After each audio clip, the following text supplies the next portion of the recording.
Muito boa noite a você ligado aqui na TV Brusque, canal 21, a imagem da cidade na sua TV. São 21 horas com mais 7 minutos, 9:07. Estamos ao vivo nesta segunda-feira fria e chuvosa com mais um TVB Esportes. O nosso espaço para falar do esporte local, esporte nacional, aqui na TVB. Todas as segundas-feiras ao vivo, com reprise também nas tardes de terça e na tarde de quarta-feira. Você pode também nos assistir em horários alternativos.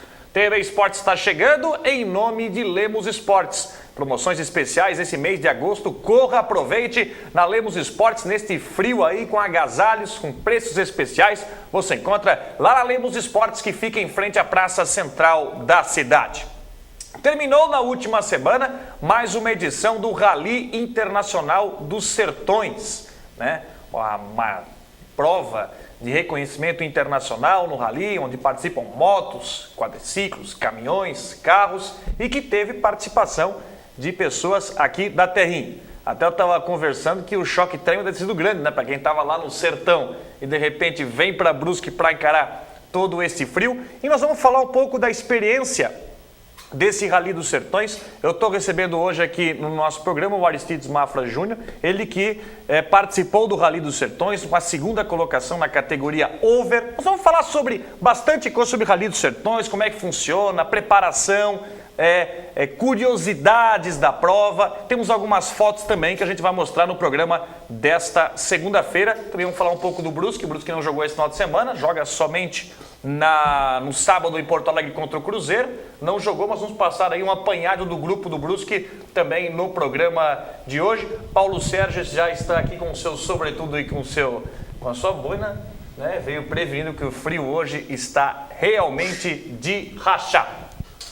Lembrando que você pode participar conosco aqui do programa, você pode mandar seu recado, mandar seu alô, seu questionamento. Nosso telefone é o 3355-3001. Estamos ao vivo, 3355-3001, são 9:09 da noite. Vamos falar hoje de Rally dos Sertões, que com certeza, e pelas imagens que eu pude ver e tudo mais, tem muita história para contar, uma prova dificílima. Começa em Goiânia e termina lá no Nordeste. Deslocamento, é muita estrada nesse Brasilzão aí, que nessa região Nordeste ali, que mostra que tem Brasilzão pela frente, parte seca, parte de praia e tudo mais. Amigo Mafra, boa noite. Boa noite. Obrigado por comparecer. Primeira coisa, né? Já tá voltando o choque térmico, né? Porque estava naquele calorão lá e vem sentir um pouco do frio, né? Sem dúvida é uma mudança bem drástica para a gente, até porque saímos daqui no dia 4 de agosto, que foi um dia bastante frio. Chegando em Goiânia, nós tivemos uma temperatura muito alta, com umidade, uma das mais baixas que tinha na época. Isso já é difícil. E voltando para cá, claro, sem compromisso algum de provas durante a semana, mas também já sentindo o frio intenso e a umidade alta, que isso complica até muito mais do que o próprio frio. Depois a gente vai falar sobre a questão da prova em si, mas com certeza um sentimento muito legal da prova terminada, da prova realizada, do teu resultado, né? Sem dúvida, sempre o fato de participar do Rally dos Sertões e terminar a prova, ela já é gratificante para cada um. Terminar, que eu quero dizer, sem forfetar, sem dar qualquer problema em cada dia, porque na verdade o Rally tem uma característica que cada dia que não se termina, o penal é muito grande para o dia seguinte. Penalidade sempre dirigida em horas, entendeu? Em minutos ou horas. Uhum. E isso faz com que, graças à minha equipe, toda a estrutura que foi montada esse ano, consegui concluir todos os dias sem problema algum. Com certeza. Seu Paulo Sérgio Chiru, boa noite, Chiru. Boa noite, Rodrigo. Boa noite ao Aristides, ao assinante da TV Brusque, a nossa saudação. E, acima de tudo, dizer que, né, eu quero fazer uma pergunta depois para o Aristides, quando é que ele e o Dene vão fazer um Rally dos Sertões juntos, né? Porque no ano passado, retrasado, se não me falha a memória, foi ele que machucou o ombro e não pôde ir para os Sertões. E o Dene, no primeiro dia de prova, acabou se machucando, né? Então, eles planejam o ano todo, quando chega nos Sertões, um ou outro acaba se machucando. Mas uma hora vai dar certo, né? Dos dois participarem juntos. Então, é isso. E dizer também que o nível técnico desse Rally dos Sertões, né, só para tu ter uma ideia, aquele que é mais leigo no assunto, o vencedor da prova, o francês Cyril Depré, que era um dos favoritos também no Dakar, né, que é o maior rally do mundo, e esteve aí no Rally dos Sertões, acabou levando a prova.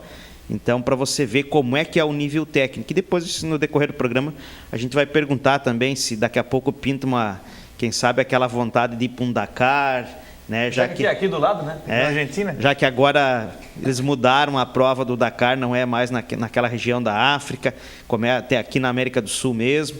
Enfim, então são situações que a gente pode estar abordando durante a programação de hoje.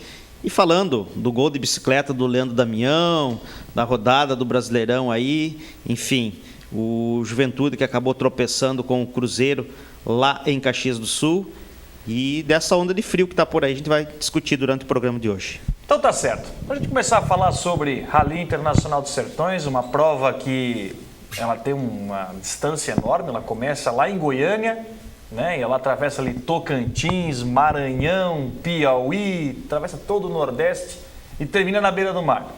Mas antes de ir, né, tem uma preparação toda, né? Você não pode chegar lá e encarar uma prova dessa, que você tem etapas ali de 300, 400 quilômetros, que você vai, é uma etapa que você vai daqui até quase São Paulo, né, em estrada de chão, em condições adversas de solo e tudo mais. A preparação para antes de uma prova dessa, o que você pode falar sobre isso?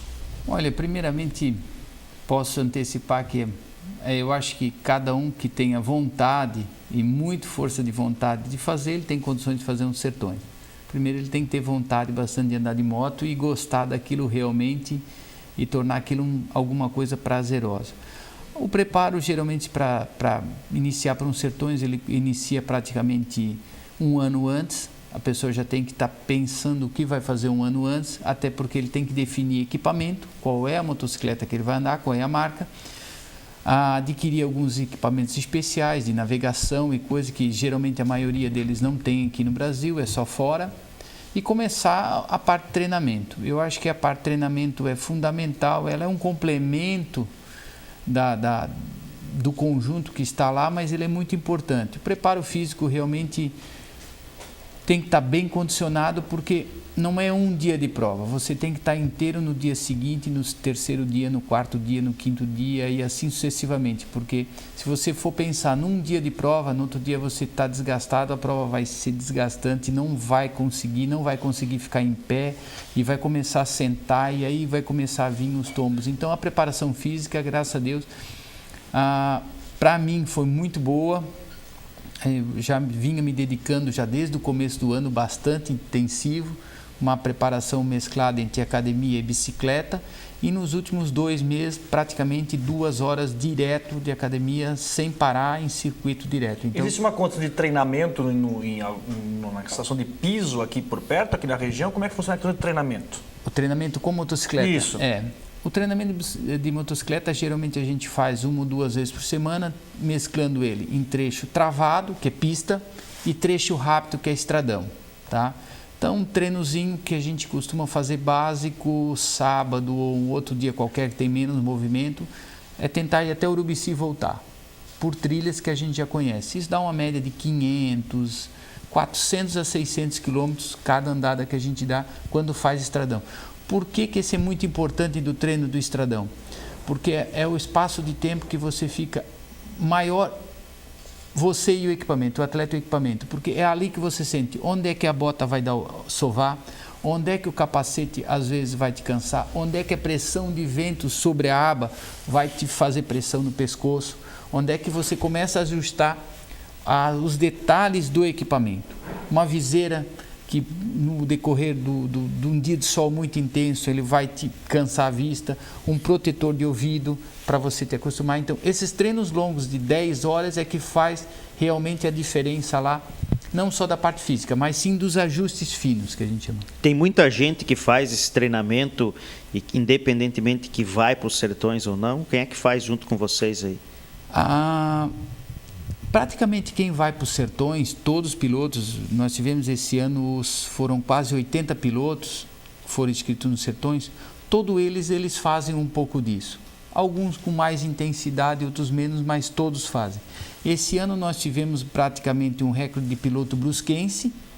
Na verdade, nós éramos em 5 e acabamos em última hora, na verdade se machucou, que foi o Wilson, que foi o Deni, eu, o Marcinho, o Márcio Adame, o Ivo Maia e o Wilson Franceschi, que na verdade o Wilson no último, faltando na verdade, acho que 3 semanas, acabou tendo uma lesão e acabou abandonando.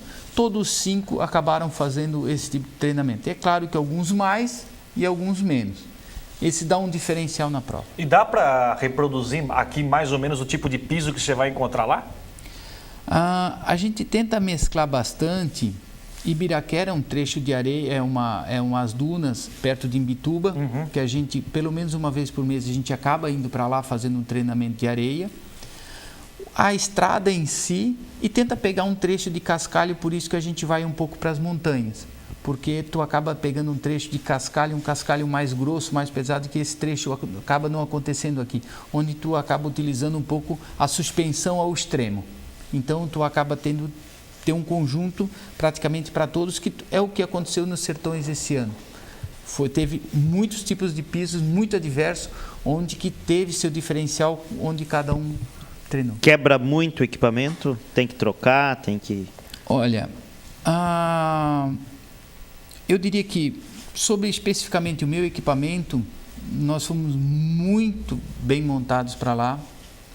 Todo mundo, quando mesmo eu cheguei lá, dizia que uma das motos mais bem montada, tirando os protótipos de fábrica, porque nós temos basicamente 10 pilotos tops que vêm, que seria o Círio Depré, o Castor, o Paulo Gonçalves, o Bianchi Prata, o João Pedreiro, o Zanol, Felipe Zanol, que é um cara que já andou na Europa há muito tempo, os irmãos Klaumas daí, todos eles estavam com equipamento praticamente protótipos de fábrica, tá? Nós já trabalhamos com motos importadas, mas com preparação nossa, feita aqui, com peças basicamente. Os comentários, assim, bastante que realmente eu fui bem agraciado com uma moto muito bem montada, tanto que minha moto não deu problema nenhum dia. Fizemos troca de suspensão por precaução, trocas de embreagem por precaução, pneu e rodas, isso é normal, troca-se todo dia, mas assim, realmente, tu observa as motos que foram bem feitas e as motos que foram simplesmente desmontadas, porque a quebradeira é geral, quebra todo dia tudo que tu pode imaginar, desde motor, navegação, o que tu pode imaginar, se não quebrar em algum lugar, lá vai quebrar. E a questão da tua categoria, da categoria over, é isso, né? Quais são o que diferencia? É a potência ou é o que pode usar na moto de outras categorias? Não. A categoria over esse ano foi criada numa condição, porque na verdade é o seguinte, como os melhores no mundo sempre estão ali, se criou uma categoria over 45, que seria para a idade, tá? Então, na verdade, eu optei em entrar na over, tá? Claro que, como tem pessoas muito experientes, tipo Juca Bala, Dimas Matos, o pessoal que já andou muito, não são pessoas que já... O Dimas, nesse caso, fez 15 Sertões, 3 Dakar, 2 Marrocos. O cara tem uma experiência muito grande. Não é fácil também, é uma categoria que acabou tendo muita elite também. E realmente, desde o ano eu comecei. Como eu fiz todo o campeonato brasileiro do cross country e Baja de over, eu tinha que continuar pela over também, até para garantir o campeonato brasileiro também, final do ano. Então foi uma da opção. As mudanças hoje praticamente das categorias que seriam Super Production, Production e Marathon, a Super Production você só tem um motor, tem 2 motores, quer dizer, a Production vocês têm um motor só. Para o rally inteiro só pode usar aquele motor? Só o motor. A partir da hora que tu quebrou aquele motor, tu leva um penal, troca o motor, mas leva um penal e sobe de categoria. E a Marathon é praticamente para pilotos que são estreantes, que não acabaram não indo ainda por várias vezes ou não foram campeões, alguma coisa assim. Quantas categorias são, então, que tu falaste? Na moto total, são 5 categorias. 5 categorias. 5 categorias. Tem carro também? Não. Daí as categorias são para o carro também. Os carros também tem 5 ou 6 categorias. Tem carro, quadriciclo e caminhão, né? Começa moto, primeira a largar, a segunda a largar o quadriciclo, a terceira os carros e depois os caminhões. No total desse ano foram, se não me falha a memória, quase 150 competidores. E qual foi a distância total percorrida? Ela não chegou a 5.000 quilômetros, a 4.500 quilômetros total. Mas aí você tinha, só para ter uma ideia, você tinha provas, cada etapa de 300, 400 quilômetros de deslocamento que, imagina que é 400 quilômetros no asfalto que já cansa, imagina 400 aí deslocando no meio do terrão, né?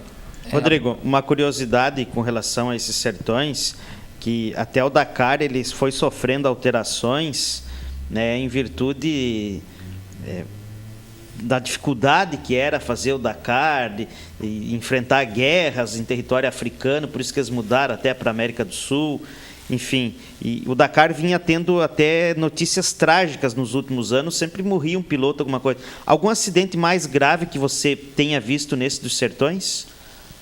Olha, como as velocidades elas são altas, todas as quedas elas são muito sérias, não são doloridas, com certeza, entendeu? Esses sertões, assim, o que eu vi esse ano foi a queda do Fretinet, que é um piloto muito importante, que ele era um piloto oficial Yamaha e agora mudou para a BMW. Ele teve a fratura, eu acho, da primeira e da sétima vértebra e o coágulo na cabeça. Na verdade, está bem, tá lúcido, mas eu digo o seguinte, é que a velocidade faz com que os tombos sejam... Qual é a velocidade média que se anda? Olha, falando dos trechos especiais de cronometrados, que a gente chama, a gente tem algumas etapas na prova. A gente tem um deslocamento inicial para cumprir, geralmente de 10 a 100 quilômetros. Aí começa a prova contra relógio, que larga de 2 em 2 minutos os 10 primeiros e 1 em 1 minuto os outros para trás. Aí larga e ali todo mundo faz o que pode fazer. A velocidade máxima teve, a média dia mais alta, eu acho que foi em torno de 90 km por hora, com máxima, eu acho que deu 178, a minha deu no GPS real 161, andando a 161 km por hora. Então imagine que mesmo baixando isso, que é o normal andar a 130, 140, estrada, terra, buraco e... Não é asfalto, tá, gente? Não é asfalto. Um tombo, ele demora a parar. Ele arrasta por um bom tempo. Então, realmente, alguma coisa sempre vai ocasionar. Claro que o próprio equipamento que a gente usa é um equipamento de última geração, tudo. Mas só que o maior problema de tudo isso é a mesma coisa, alguma coisa que acontece quando está no trânsito a gente. O problema não é a gente se arrastar alguma coisa, é sempre o impacto. É a gente ter algum impacto, é bater numa pedra, é bater num alambrado, ou bater numa árvore, ou bater isso que machuca mais. Isso que as maiores lesões sempre são voltadas a algum impacto que a gente dá. Você tem esse equipamento, tem a questão da segurança também, né? Que o teu macacão, por exemplo, ele tem várias partes para proteção, né? Tem joelheira, tem toda essa parte. Agora também a questão de falar um negócio sobre segurança, que a gente estava conversando antes do programa. Por exemplo, se você passa no meio de um vilarejo, você tem uma obrigação de reduzir a velocidade, né? Até para evitar atropelamento, alguma coisa assim, né? Se você me permitir, eu vou contar um pouco de uma especial, como ela funciona praticamente. Um dia normal. Geralmente, os dias têm sido acordados em torno de 5 a 6 horas da manhã. A gente acorda geralmente um dia, 1h30 antes da largada. Você sai do parque onde todos os grupos estão, no portão do parque, eles te entregam uma cartela. Tu já tens um horário pré-estabelecido o dia anterior pela tua chegada. Então vamos supor o seguinte, se eu cheguei em nono no dia, eu sou o nono a largar e dali vai de 1 em 1 minuto. Então eu ganho essa cartela. A planilha se ganha um dia antes e você pega e se desloca pelaquela planilha até o ponto de largada. Então eu saio geralmente 7 horas da manhã, percorro 80 quilômetros e lá vai ser largado. Quando ele me entrega a cartela, eu já tenho o meu horário de largada lá. Então, lá nos 80, lá na frente. Lá no 80 quilômetros. E lá só vai ter uma placa com o horário e eu que digo o meu horário de largada. Então eu tenho que fazer essa somatória, fazer esse cálculo e eu largo lá no meu horário. Não tem ninguém para dizer, tá na hora de tu largar. Não, eu faço o meu horário e ali eu largo. Ali eu começo a minha especial, que a gente chama especial. Faço o meu trajeto de 300, 400 quilômetros. Dentro desse trajeto, muitas vezes, como é um trajeto que não tem nada bampeando, não tem nenhuma cerca, não tem nenhuma flecha, uma seta e coisa, tudo pelo roadbook, pela planilha que a gente chama, existe uma zona de radar. O que é essa zona de radar? São os vilarejos que muitas vezes a gente passa. Como a gente sabe onde vai reduzir a velocidade e onde vai diminuir a velocidade? O meu GPS está carregado com vários waypoints, várias coordenadas.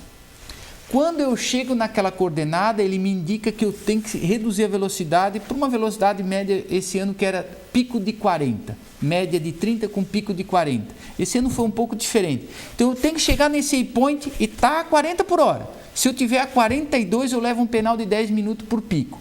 E fora a diferença que eu tirei na quilometragem. Então eu entro no vilarejo a 42 minutos, eu tenho 2 minutos para percorrer, eu saio em 44. Se eu sair em 43 e 45, se eu antecipar 15 segundos, o meu penal sempre é dobrado sobre o tempo que eu encurtei. Entendeu? É sempre a penalidade eu Tudo dou. eletrônico, o GPS faz tudo, essa conta O GPS toda. Não tem um cronometrista lá, tudo? Não tem ninguém, e é tu sozinho.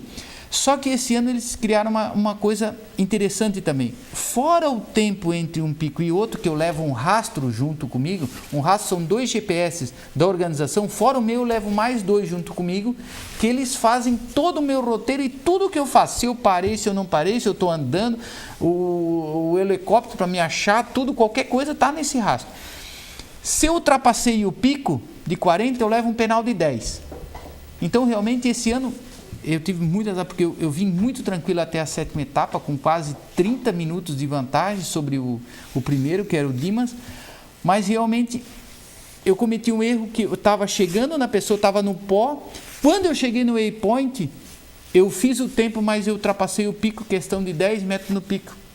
Então, realmente, eu levo um penal de 10 minutos por ultrapassar o pico de 40. Mesmo que eu faça só um 48 e venho para 40. Assim, questão de 5 metros. É uma lombada eletrônica da vida. Passou, não dispara. Ela já me pega. Então, esses são os... E chega no final da especial, eu paro, entrego a minha cartela, eles reanotam o número e o final da especial tem um deslocamento que eu também tenho que cumprir um determinado horário. Que é o seguinte, vamos supor, 100 km, eles dão uma média aí de 60 km por hora para percorrer esse trecho. Aí eu chego lá na cidade novamente, entrego a minha cartela, os 2 GPS, os 2 rastros fazem uma leitura no computador já, e eu dirijo para a minha equipe. Uma pessoa já ajuda a tirar a roupa, já começa a lavar todo o equipamento, porque ninguém tem 10 equipamentos por dia, o máximo que a gente leva é 4 equipamentos, né, completo. O mecânico já vai para a moto, já tem uma pessoa fazendo a comida, e quando eu chego eu já começo a pegar a planilha de amanhã.